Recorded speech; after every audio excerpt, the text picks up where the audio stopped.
அடுத்துதான் இப்ப வந்து மாதிரி மையத்தை வந்து என்ன செஞ்சிருவோம், ஒரு பலகை மேல நம்ம வச்சிருக்கிறோம், அப்படிதான் இருக்கும். இப்ப இந்த மையத்து இந்த உயிர் போன உடனே நம்ம என்ன செய்யணும்னா, முதல்ல நம்ம செய்ய வேண்டிய காரியம் கண்களை மூடணும். முதல்ல அந்த மைய இந்த ரூக கைப்பற்றப்பட்ட உடனே நம்ம என்ன செய்யணும், கண்களை இப்படி மூடிடணும். கண்களை மூடியாச்சா, கண்களை மூடினதுக்கு அப்புறம் தான் நம்ம என்ன செய்யணும், இப்ப இந்த மரணிக்கிறவரு இந்த மையத்தா கலக்கிறவங்க என்ன செய்வாங்கன்னா, மரணிக்கும் போது இப்படி கால்கைகளை நேரா வச்சுக்கிட்டு தான் மரணிப்பாங்கன்னு கிடையாது. கைகள் இப்படி இருக்கும், ஒரு மாதிரி கைகள்லாம் அப்படி அகண்டு இருக்கும், கால்லாம் ஒரு மாதிரி வித்தியாசமா அப்படி இருக்கும். அப்ப உடனே நம்ம என்ன செய்யணும், கண்ணை மூடின உடனே கை கால்களை சரிப்படுத்தும். கையை நல்லா நேரா வைக்கணும், இந்த மாதிரி இந்த கையை நல்லா நேரா வைக்கணும். காலை என்ன செய்யணும், நல்லா இப்படி கிட்டக்க வச்சுக்கணும். புரியுதா? காலை என்ன செய்யணும், அகண்டு இருக்கக்கூடிய கால்களை இப்படி நம்ம என்ன செய்யணும், காலை நல்லா ஒட்டி வச்சு முதல்ல உடம்ப என்ன செய்யணும், அந்த மையத்தை சரி செஞ்சிடணும். முதல்ல கண்களை மூடுங்க. கண்களை மூடுனதுக்கு அப்புறம் உடனே என்ன செய்யணும், அப்படியே அந்த மையத்தினுடைய கை கால்களை சரிப்படுத்தி வைக்கணும். கை கால்களை சரிப்படுத்துறதுக்கு அப்புறம் நம்ம துவா ஓதணும். முன்னாடி இன்னாலில்லாஹி வ இன்னா இலைஹி ராஜிஊன் சொன்ன வார்த்தை நம்மள ஸ்டடிப்படுத்துறதுக்காக ஓதுற வார்த்தை அந்த துவா. இப்ப ஓதுறோம்ல, கண்களை மூடி கைகால்கள் எல்லாம் சரி செஞ்ச பிறகு ஒரு துவா ஓதணும். அது என்ன துவான்னு சொன்னா, மையத்து பேரை சொல்லி, இறைவா இவரை மன்னிப்பாயாக. எப்படி கேட்கணும், நம்ம யாருமே இப்படி செஞ்சிருக்க மாட்டோம், ஆனா இப்படிதான் ரசூலுல்லாஹ் சொல்லி கொடுத்திருக்காங்க. கண்களை மூடி சரி செஞ்ச பிறகு நம்ம துவா ஓதணும். மையத்து பேரை சொல்லி, இறைவா இவரை மன்னிப்பாயாக, இவருக்கு பிறகு எஞ்சிக்கக்கூடிய அவருடைய குடும்பத்தாரையும் மன்னிப்பாயாக, அவருக்கு சிறந்த ஒரு துணையை ஏற்படுத்தி தருவாயாக, கபரை அவருக்கு விசாலமாக்குவாயாக, கபர்ல அவருக்கு வெளிச்சத்தை ஏற்படுத்துவாயான்னு சொல்லி நாம என்ன பண்ணோம், அப்படியே உருகி துவா செய்யணும். அப்படி அந்த கண்களை மூடி கை கால்களை சரி பண்றதுக்கு அப்புறம் அடுத்த கட்டமா என்ன செய்யணும், இந்த துவாவை ஓதிக்கணும். இந்த அடி குளிப்பாட்டுறதுங்கிற பேர்ல ஒண்ணு செய்வாங்க. சில ஊர்ல அடி குளிப்பாட்டுறதுன்னு சொல்லுவாங்க, சில ஊர்ல கசப்பு மாட்டுறது அப்படின்னு சொல்லுவாங்க.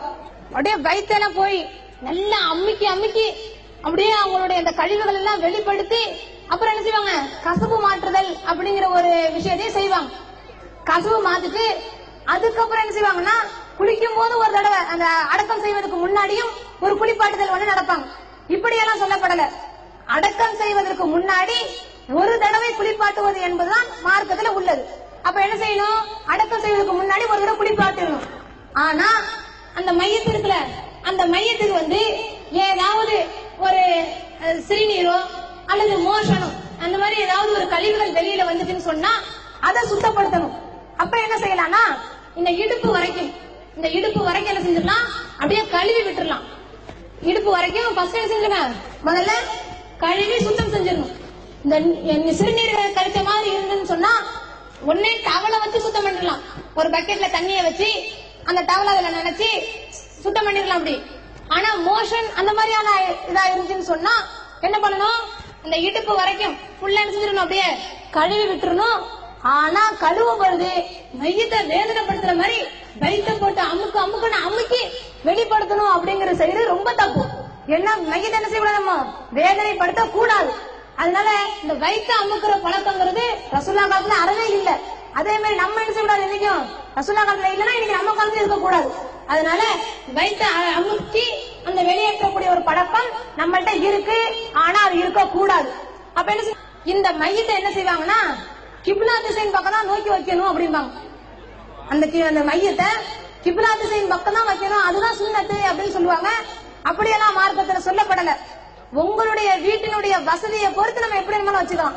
அப்ப கிப்லாவை முன்னோக்கித்தான் வைக்க வேண்டும் என்பது மார்க்கத்துல சொல்லப்படல அப்படிங்கறத தெரிஞ்சுக்கணும்.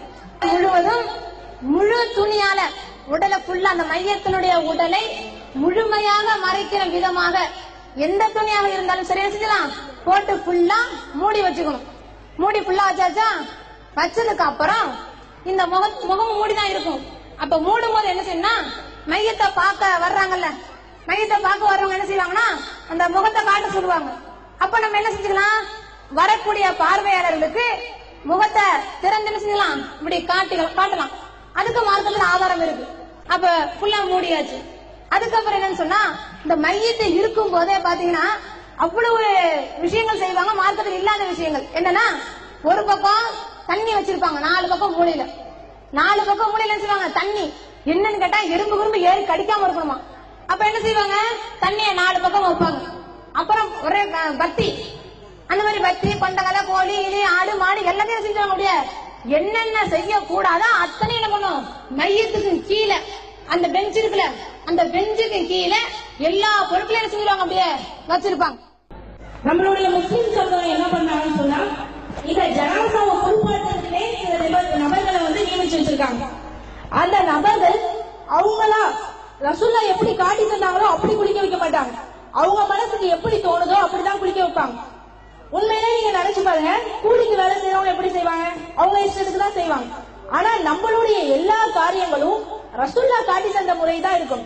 அது மாதிரி இந்த ஜனாசாவை குளிப்பாட்டுறதும் ரசூல்லாவை எப்படி நம்மளுக்கு காட்டி தந்திருக்காங்களோ அது மாதிரிதான் நம்ம குளிக்க வைக்கணும்.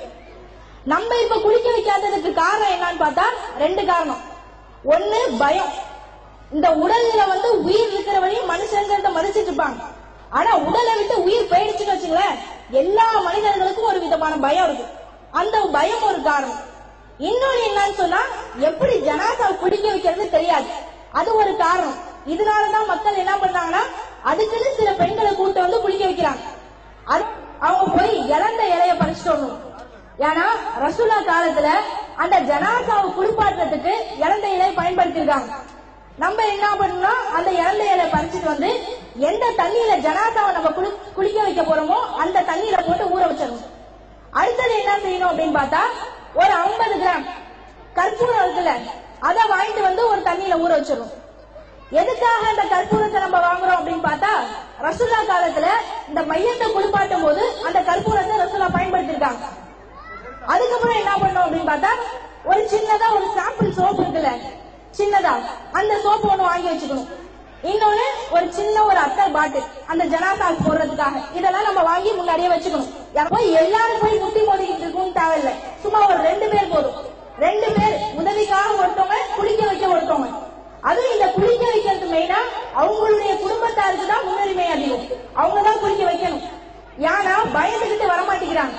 நம்ம நினைச்சு பார்க்கணும், நம்ம சின்ன பிள்ளையா இருக்கிறப்ப நம்ம அம்மா தானே நம்மளும் குளிக்க வச்சாங்க. இப்ப அந்த அம்மா ஜனாசாவா இருக்காங்க, நம்ம என்ன பண்றோம், பயந்துகிட்டு ஜனாசாவை பார்த்தாலே வரமாட்டேங்கிறோம். கடைசியா ஏதோ தண்ணி ஊத்துறோங்கிற பேர்ல வந்து நிக்கிறோம். ஆனா அப்படி இல்லாம ஒவ்வொரு பெண்ணும் தன்னுடைய உறவினர்கள்ல யாராவது இறந்துட்டாங்களோ, இல்ல நம்மளுடைய தாய் இல்ல சகோதரிகள் யாராவது இறந்துட்டாங்களோ அவங்க குளிக்க வைக்க முன்னுக்கு வரணும். அப்படி வரப்ப முதல்ல ஜனாசாவுடைய ஆடைகளை கலைக்கணும். இப்ப வந்து நம்ம எப்படி சாதாரணமா டிரெஸ் அயன் பண்றது கலையாம கழட்டுவோம்ல, அது மாதிரிலாம் ஜனாசா கழட்ட முடியாது. அதனால ஒரு கத்திரிக்கோலை எடுத்து இந்த ஜனாசாவுடைய கைப்பகுதி இருக்குல்ல, அந்த கைப்பகுதியை அப்படியே வெட்டி விட்டுறணும். வெட்டி சைடுல வெட்டி விடணும். அது மாதிரி இந்த சைடு அப்படியே கை பகுதியை வெட்டி விட்டு இந்த சைடுல வெட்டி விட்டோம்னு வச்சுங்களேன், அப்படியே டாப்பா வந்துடும். அப்படி கழட்டும் போது மேல ஒரு துணியை போட்டுக்கணும். ஏன்னா அவங்களுடைய மறைவிடங்களை நம்ம மறைக்கணும்.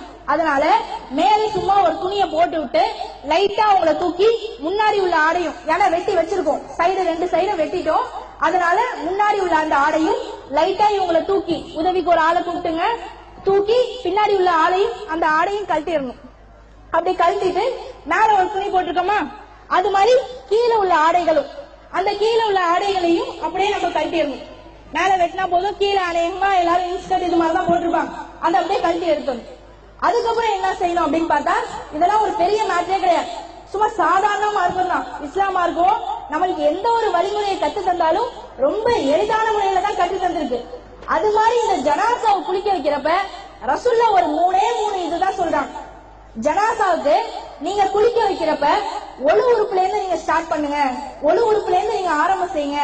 அதுவும் இல்லாம ஒழு உறுப்பு வலது புறத்துல இருந்து நீங்க ஆரம்பிங்க அப்படின்னு சொல்லிட்டு ரசூலா காட்டி தந்திருக்காங்க. எப்படின்னா அவங்களுடைய மகள் ஜெய்னப் ரலியல்லாஹு அவங்க இறந்தப்ப உம்மத்தியாங்கிற அந்த பெண்மணிட்ட சொல்றாங்க ரசூலா, நீங்க அந்த ஜெய்னப்புடைய அந்த ஜனாசாவை ஒழு உறுப்புல இருந்து வலது புறத்துல இருந்து நீங்க ஸ்டார்ட் பண்ணுங்க அப்படின்னு சொல்லியிருக்காங்க.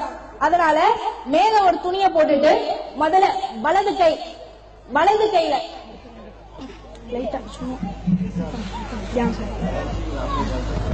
இப்போதைக்கு உங்களுக்கு தெரியணுங்கிறதுக்காக துணி எடுத்துட்டோம், ஆனா துணியை போட்டுங்க. முதல்ல இந்த வலது கை ஒழு உறுப்பு. ஏன்னா எப்போதும் நம்ம எதுக்கு ஸ்டார்ட் பண்ணோம் ஒழு செய்யறப்ப எடுத்தோடனே மூஞ்சியை கழுவ மாட்டோம், எடுத்தோடனே காலை கழுவ மாட்டோம், எடுத்தோடனே கையெல்லாம் நம்ம கழுவுவோம்.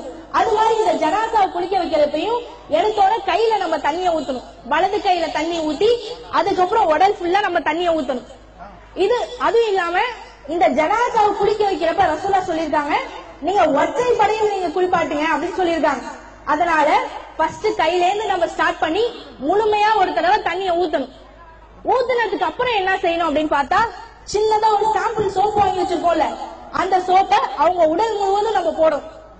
உடல் முழுவதும் போட்டுட்டு இப்ப பின்பக்கம் போடணும்ல, அதுக்கு நம்ம என்ன செய்யணும், தூக்கி இந்த ஜனாசாவை இப்படி உட்கார வச்சு ரொம்ப கஷ்டப்படணும்னு தேவையில்லை. நம்ம என்ன செய்யணும், இந்த வலது கைய இந்த மேலையும் அது இடது காலை இது மேலையும் போட்டி அந்த ஜனாசாவை இப்படி லைட்டா திரும்பணும். திரும்பி பின்பக்கமும் அது மாதிரி சோப் போட்டு இந்த சைடு வச்சிடணும். அது மாதிரி அந்த சைடும் போடணும்னா இந்த கையை தூக்கி இப்படி போட்டு அந்த காலை இப்படி போட்டு இப்படி செய்யணும். அது மாதிரி பின்பக்கம் இது மாதிரி ஜனாசாவுடைய பின்பக்கமும் நம்ம தூய்மை செய்யணும். இப்ப நம்ம எத்தனை தடவை தண்ணி ஊத்திருக்கோம், ஒரே ஒரு தடவை தான் தண்ணி ஊத்திருக்கோம். தண்ணி ஊத்திட்டு சோப்பு போட்டிருக்கோம். அடுத்தது நம்ம இந்த சோப்பை கழுவுறதுக்காக இன்னொரு தடவை நம்ம தண்ணி ஊத்தணும். தண்ணி ஊத்துறப்ப பெண்களா இருக்கிற வரையும் இன்னொரு அதிகபட்சமா ரசூலா என்ன சொல்லியிருக்காங்கன்னா, அவங்களுடைய சடைகளை கழட்டிட்டு நீங்க குளிப்பாட்டுங்க அப்படின்னு சொல்லியிருக்காங்க. ரசூலாவுடைய மகள் அந்த ஜைனப் ரலியல்லாஹு அவங்க என்ன பண்ணிருக்காங்கன்னா, அந்த காலத்துல நம்மளாம் ஒத்த சடை 2 சடை போடுவோம். ஆனா அந்த கால ஃபேஷன் என்னன்னா 3 சடை போட்டிருப்பாங்க. அது மாதிரி ரசூலாவுடைய மகள் ஜைனப் அவங்க வந்து 3 சடை போட்டிருக்காங்க. அவங்க என்ன பண்ணாங்கன்னா, அந்த குளிக்க வைக்கக்கூடிய அந்த பெண்கள் அந்த சடைகளை அவிழ்த்து விட்டு தலையை குளிப்பாட்டுறாங்க. தலையை குளிப்பாட்டி அவங்க எப்படி 3 சடை போட்டிருக்காங்க அதே மாதிரி திரும்பவும் 3 சடை போட்டு விட்டுறாங்க. அது மாதிரி நம்ம என்ன செய்யணும், இந்த காலத்துல ஒரு சடை தான் எல்லாரும் மேக்சிமம் போட்டிருப்போம். அதனால அந்த சடையை கழட்டிட்டு தலையை நல்லா குளிப்பாட்டிட்டு திரும்பவும் ஒத்த சடை போட்டு விட்டுறணும். இப்ப 2வது தடவை நம்ம தண்ணி ஊத்திட்டோமா, ரசூலா என்ன சொல்லியிருக்காங்க, ஒற்றை படையில நீங்க முடியுங்கன்னு சொல்லியிருக்காங்க. அதனால திரும்ப என்ன செய்யணும், திரும்ப உடல் முழுவதும் நம்ம தண்ணி ஊத்தணும். இப்ப எத்தனை தடவை ஊத்திருக்கோம், 3 தடவை ஊத்திருக்கோம். 3 தடவை ஊத்துனா அதோட நிறுத்திடலாம். இன்னும் அதிகமா ஊத்திதான் ஆகணும் அப்படிங்கிற ஒரு பட்சம் ஏற்பட்டுச்சுன்னு சொன்னா இன்னொரு தடவை உடல் முழுவதும் தண்ணி ஊத்தணும். 4ஓட நிறுத்திடக்கூடாது. ஏன்னா ரசூலா என்ன சொல்லியிருக்காங்கன்னா, ஒற்றை படையில சொல்லியிருக்காங்களா, அதனால திரும்பவும் என்ன செய்யணும், திரும்பவும் 5வது முறை நம்ம அவங்க உடல்ல தண்ணி ஊத்தணும். இதுதான் குளிப்பாட்டுற முறை. வேற எதையுமே ரசூலா சொல்லி காட்டல. நம்மளுடைய சமுதாயத்தில் உள்ள மக்கள் என்ன செய்வாங்கன்னா, குளிப்பாட்டப்ப அந்த சகோதரி சொன்ன மாதிரி வயிற்ற பிடிச்சு நல்லா அழுத்துவாங்க, எல்லா கழிவுகளும் வெளியேறணும் அப்படின்னு சொல்லிட்டு. அது மாதிரி அந்த ஜனாசாக்கு நம்ம வேதனை செய்யும் விதமா அப்படி அழுத்தக்கூடாது. அது மட்டும் இல்லாம இந்த குளிக்க வைக்கிறப்ப என்ன செய்வாங்கன்னா, அவங்களுடைய நகங்களை வெட்டுறது, பல்ல பிடிச்சு தேய்ந்து தேய்க்கிறது, இன்னும் மறைவிடங்கள்ல உள்ள அந்த முடிகளை அகற்றுறது, இது மாதிரி செஞ்சுக்கிட்டு இருப்பாங்க. அவங்க உயிரோட இருக்கிறப்ப 40 நாளைக்கு ஒரு தடவை ரசூலா நகத்தை வெட்டணும்னு சொல்லியிருப்பாங்க. உயிரோட அந்த சக்கராத்து ஹால்ல இருக்கிறப்ப நம்ம அதை செய்ய மாட்டோம். ஆனா அவங்க இறந்ததுக்கு அப்புறம் என்ன செய்யறோம், ரொம்ப அக்கறை வந்துட்ட மாதிரி என்ன செய்யறோம்னா அவங்களுடைய பல்ல போட்டு தேய்க்கிறது, அவங்களுடைய நகத்தை வெட்டுறது, இது மாதிரிலாம் நம்ம செஞ்சுக்கிட்டு இருக்கோம். ஆனா அதெல்லாம் செய்யக்கூடாது. அது மட்டும் இல்லாம இந்த ஜனாசாவை குளிப்பாட்டுறாங்கல்ல, அவங்க பேண வேண்டிய முக்கியமான விஷயம் என்னன்னு சொன்னா, ரசூலா சொல்றாங்க, ஜனாசாவுடைய உடல்ல வந்து சில குறைகள் இருக்கு. பொதுவாகவே நம்ம இந்த உலகத்தை வாழ்றப்ப மத்தவங்களுக்கு தெரியாத சில குறைகளை வந்து நம்ம உடம்புல வச்சிருப்போம். அத வந்து இந்த குளிக்க வைக்கிறவங்க பாக்குறாங்கல்ல, அந்த ரகசியத்தை வெளிப்படுத்தக்கூடாதுன்னு ரசூலா சொல்லியிருக்காங்க. யார் வந்து இந்த ஜனாசாவுடைய ரகசியத்தை வெளிப்படுத்தாம இருக்காங்களோ அவங்க அல்லாஹ் தஆலா என்ன பண்ணானா 40 முறை மன்னிக்கிறான் அப்படின்னு சொல்லிட்டு ரசூலா காட்டி தந்திருக்காங்க. ரசூல்லா பாருங்க, 40 முறை அல்லாஹ் தஆலா நம்மள மன்னிக்கிறேன்னு சொல்லியிருக்கான். அதனால இந்த குளிக்க வைக்கிறவங்க மெயினா அந்த ஜனாசால உள்ள அந்த குறைகளை நம்ம மறைக்கணும். இதனால அல்லாஹ்வுடைய மன்னிப்பு நம்மளுக்கு கிடைக்கும். அதுக்கப்புறம் இவ்வளவுதான் ஜனாசா குளிப்பாட்ட முறை. அதுக்கப்புறம் என்ன செய்யணும்னா, ஒரு துணியை சின்ன ஒரு டவலை எடுத்து உடல் முழுவதும் அவங்கள தொடச்சிடணும். எப்படி நம்ம குளிச்சுட்டு தொடப்போம் அது மாதிரி உடல் முழுவதும் அவங்கள குளிச்சு தொடச்சிட்டு இந்த ஜனாசா வந்து தூக்கிட்டு வரோம்ல, தூக்கிட்டு வரப்பே என்ன செய்யணும்னா இடுப்புல ஒரு துணியையும் மேலையில ஒரு துணியையும் போட்டோம். பொதுவாகவே ஜனாசாவை கஃன் எழுதுறதுக்கு ரசூலா வந்து 3 ஆடைகளை பயன்படுத்திருக்காங்க. அது மாதிரி இந்த